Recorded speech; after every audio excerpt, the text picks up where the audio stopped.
Hello, and welcome to Climate Fix Podcast. Here we will dive into evidence-based solutions to climate change and various other pressing environmental issues. This is your co-host, DJ LeClaire. And this is your co-host, Phil Ord. Warning, this podcast may challenge your views on environmentalism and push back on conventional environmental thought with science and data. We hope you approach with humanism and an open mind. This podcast is created by Americans for Nuclear Energy, A&E, a pro-nuclear environmental organization. We take no money from industry or special interest groups. All donations are from individuals like you, interested in a grassroots scientific movement to solve the world's most pressing scientific problem, global climate change. Our mission statement is as follows. Nuclear energy is safe, cheap, plentiful, clean, and efficient. It has the capability to stop and reverse climate change while addressing the ever-growing demand for electricity globally. We strive to educate American citizens about this technology and to dispel misconceptions with facts. We firmly believe that both human civilization and industrialism can easily coexist with a healthy environment. Join us in helping to plan a prescription for a feverish planet, or as what we like to say, a climate fix.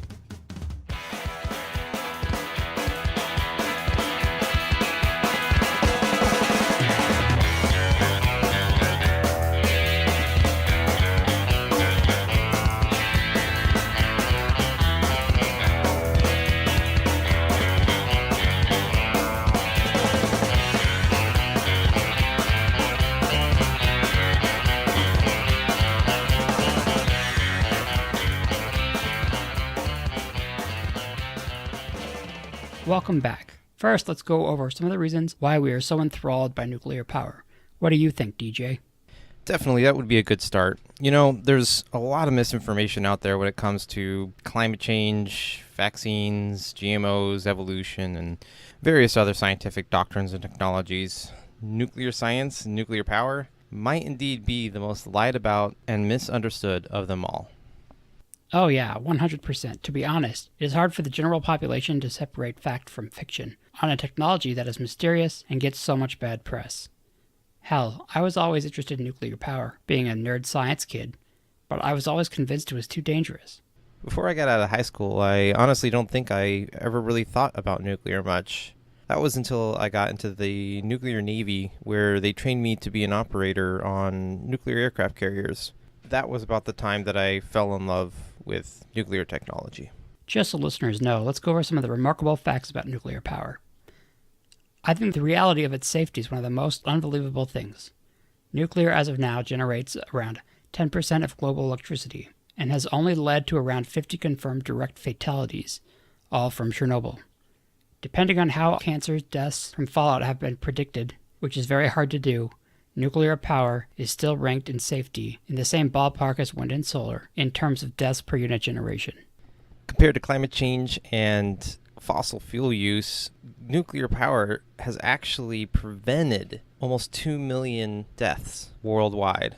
This is based on a study that was co-authored by renowned climatologist Dr. James Hansen of NASA. The most impressive part about the statistic is that not utilizing nuclear power is actually sort of a health hazard. Many folks are very concerned about the waste issue, when in reality it's not really an issue at all. Environmentalist Michael Schellenberger has stated that nuclear waste is the best form of waste we want from an energy source. Why? There are 0 recorded health problems from nuclear power waste contamination in nuclear power's entire history.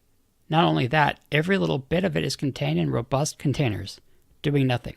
What is also crazy is that a majority of this waste, actually called used nuclear fuel, is unused uranium that was not used to create electricity. The smaller split atoms, called fission products, are what are most radioactive, fresh from the reactor. Contrary to popular belief, the more radioactive an element is, the smaller the half-life. In reality, these highly radioactive fission products decay away to natural background in about 300 total years.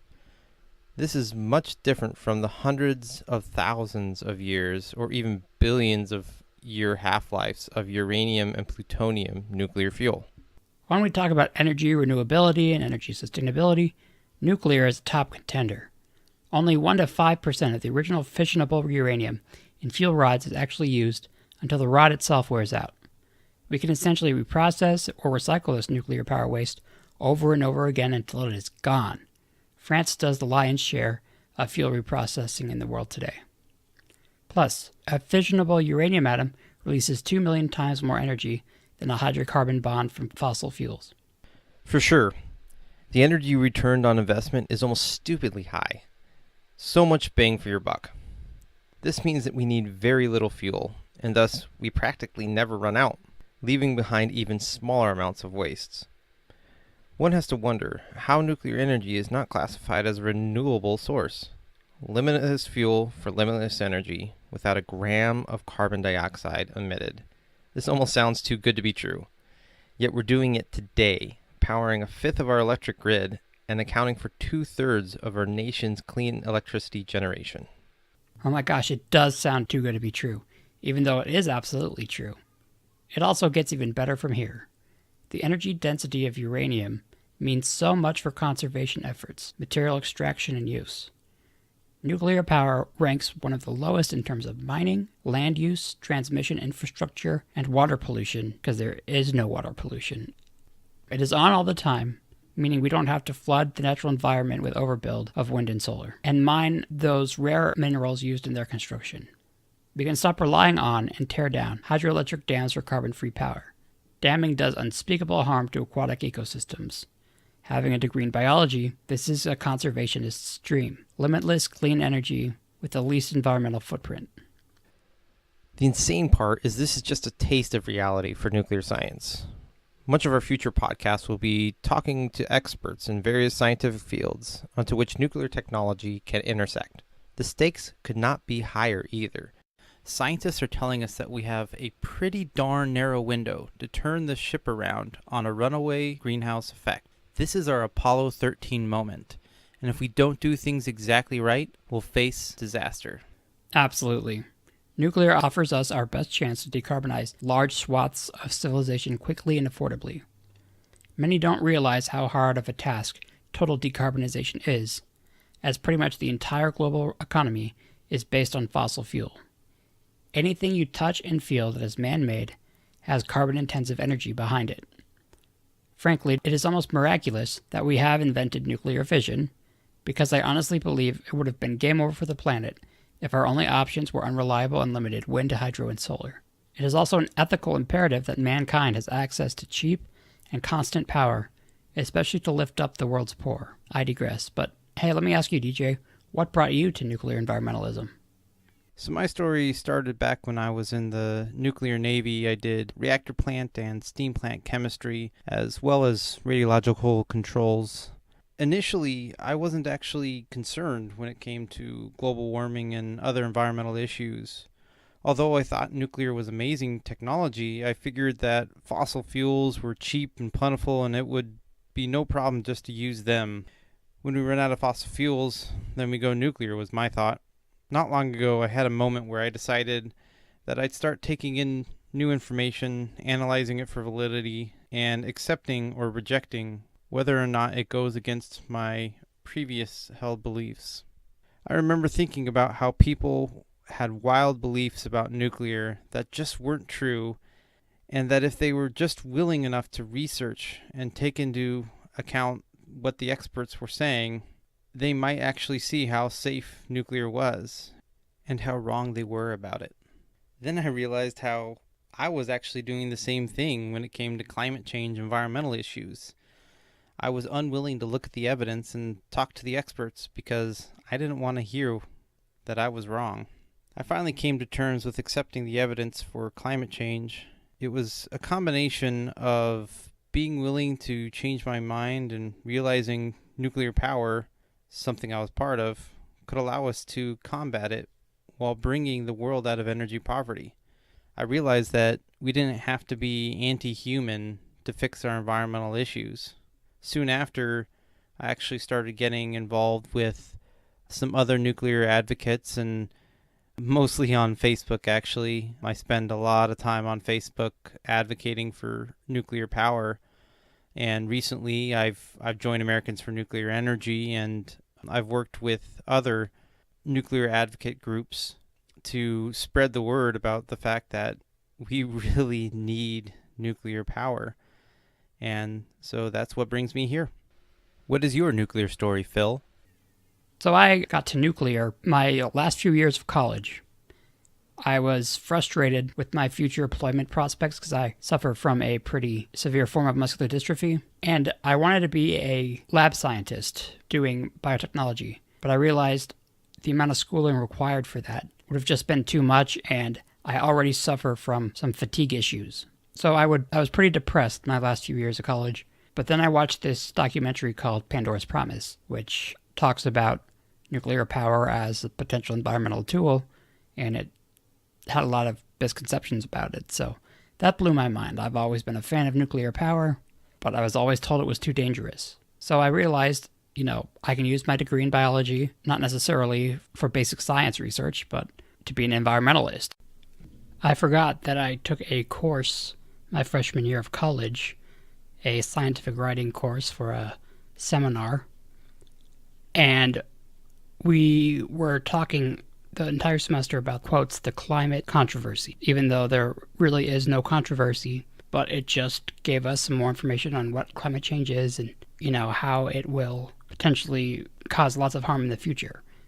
And my paper was about nuclear energy as a way to cut carbon emissions. And I compared nuclear to other forms of energy production, such as fossil fuel and wind and solar. And I cited some life cycle assessments, and it consistently showed nuclear as one of the cleanest forms of power there is. I ended the paper literally saying it remains extremely dangerous, and it's just not true. And I was amazed. I felt I was lied to.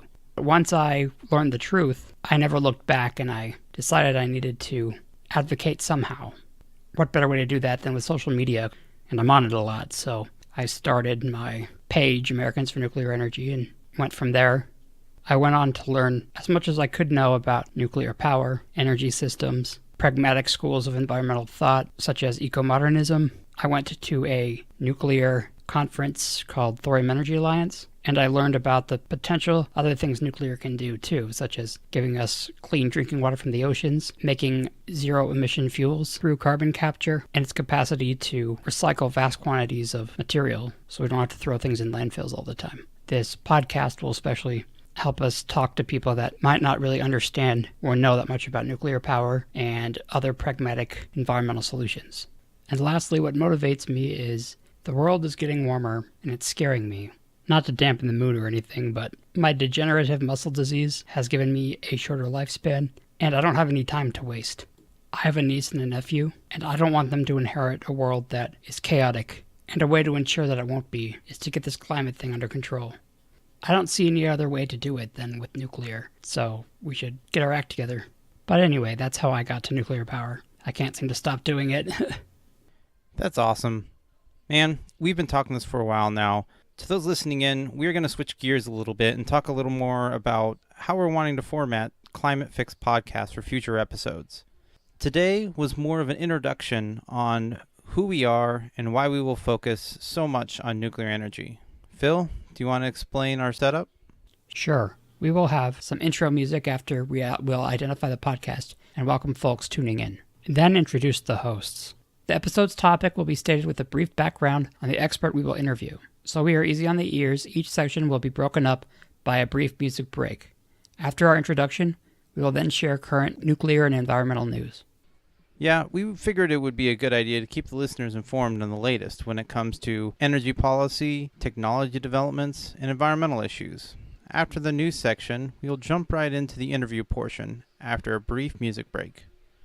We will introduce the episode's expert to the show with a warm welcome. Then we will go through a casual question and answer on the topic discussed. After wrapping up, we will leave time for final thoughts and point listeners to resources regarding the guest's work, followed by thanking our guest for his or her time and wisdom. The interview portion should last about 40 minutes. Yeah, that sounds about right to me. We could definitely get in some great conversation in 40 minutes for sure. The next section of the podcast will include Climate Fix and Americans for Nuclear Energy announcements. We will let the listeners know that what A&E is up to in terms of activism and resources. We also will shamelessly plug our organization. We'll point you to where you can sign up for our newsletter, where to donate, and where to buy our merchandise. We are supported only through all of you at the moment, but what greater way to save the world than to support us? Definitely. And finally, we will reach our last podcast section to conclude. Then we will put out an estimate for when we will have our next episode up. Also, we will remind the audience where to find us and how to follow A&E, and ask for your valuable feedback. Any questions, advice, or concerns are more than welcomed. Finally, we will thank the audience and sign off with some music. We are shooting for a runtime of about 40 minutes to an hour, but that's the gist of it. Yeah, that sounds solid. I'm actually really excited about this. Hopefully, we can eventually interview some of our academic idols. That would be amazing. With the right knowledge paired with a can-do attitude, the climate crisis can be fixed. We humans are a lot smarter and more resourceful than we give ourselves credit. Go nukes.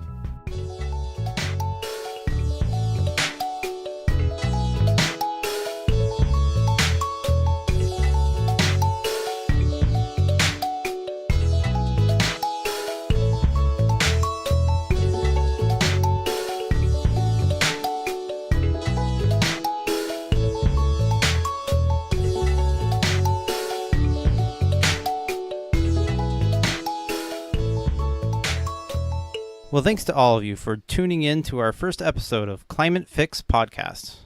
Hopefully this gives you some insight to our goals and mission as evidence-based environmental activists. I want to say we will have our next episode up in about 3 weeks to a month. We are still learning our process. Yeah, and if you wish to follow us, we have a Facebook page, a Twitter handle, we have Google+, a YouTube channel, and a Tumblr blog. Our website is www.americansfornuclearenergy.org, where you can easily donate, check out our scholarly resources, sign up for our newsletter, buy merchandise, and send us a message. We want to hear from you. Thank you for supporting Climate Fix. We'll see you next time.